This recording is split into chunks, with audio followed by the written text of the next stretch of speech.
Hey Fruit Faces, it is KlaireeBerry and I want to chat with you for a real quick minute. I was just checking out this book that I have.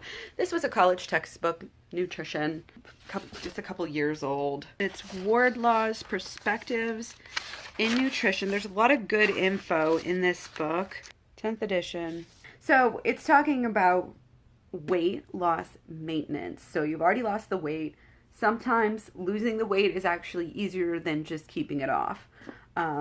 There's a lot of studies that show that it's very small percentage of people who lose weight actually keep it off. That's all the real battle. So, because as we've just established, you can restrict calories for a while, lose weight.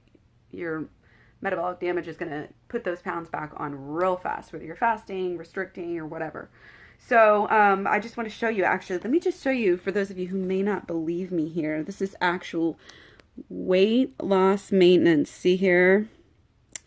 So yeah, number one is eat a low-fat, high-carb diet, okay? This is not a vegan textbook. This is a regular nutrition textbook. It says individuals who have been successful at losing weight and keeping it off appear to eat about 25 of their total intake as fat and about 56% of their calories as carbs, mainly in the form of fruits, vegetables, and whole grains. So, they're saying 25% fat. That's still pretty high for me, I feel like. If I'm having a day where I'm eating 20%, that's definitely going to be a higher day for me. But it's definitely lower than your average standard American diet, which is more like 30-35. So I don't feel scared to lower my fats down low. I really don't feel scared about that at all. I've been doing it for a long time now. I feel great.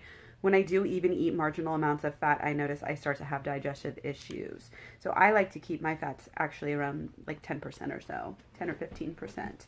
Sometimes smaller, sometimes greater, just give and take, ebb and flow. But yeah, mainly in the form of fruits, vegetables, and whole grains. There you go. Number two, eat breakfast. It causes the body to burn more fat, apparently.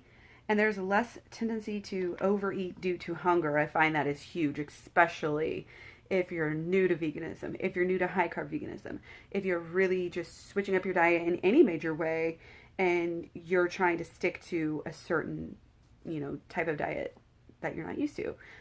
It's definitely rough to, try to restrict and then try to stay on your diet after that. Or even just let yourself get hungry on accident, and then, oh my gosh, like you'll eat the first thing in front of you.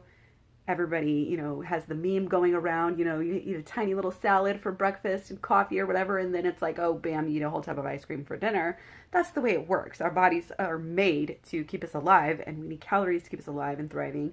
And, when you are restricting, you're going to actually crave more dense forms. And we all know fat is the most dense form of calories. So when you eat breakfast, and this is something that I actually struggle with. I'm still getting myself to the point where I can really eat a good breakfast. Because I used to not be a breakfast person, but I definitely think it matters. And just front loading your calories a little bit more, even just a little bit more than you did yesterday or last week or last month, is good because you don't want to eat all your calories right before bed, which can be a problem for good digestion. So the other things, number 3 was self-monitor regularly by weighing oneself and keeping a food journal. I would say better even than weighing yourself is probably measuring yourself. I just think that measurements are way better when it comes to all the research that I've done on weight and mortality and health and everything like that. So self-monitoring just helps you know what's working and what doesn't work over the years. It can help you pay attention to signals. And the last one is to have a physical activity plan. They say 1 hour a day. Most people don't get this. Most people in America struggle to even get 25 minutes per day.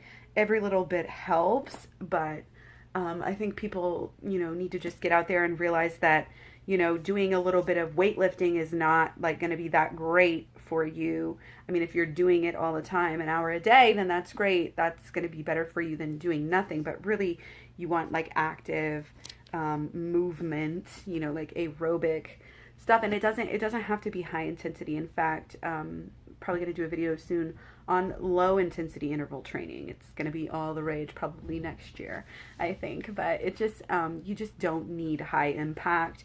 You don't need that extra stress on the body.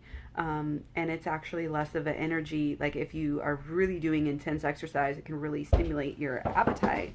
Hello, hello. So yeah, that is all for, and I will check you guys on the flip side. Thanks. Bye.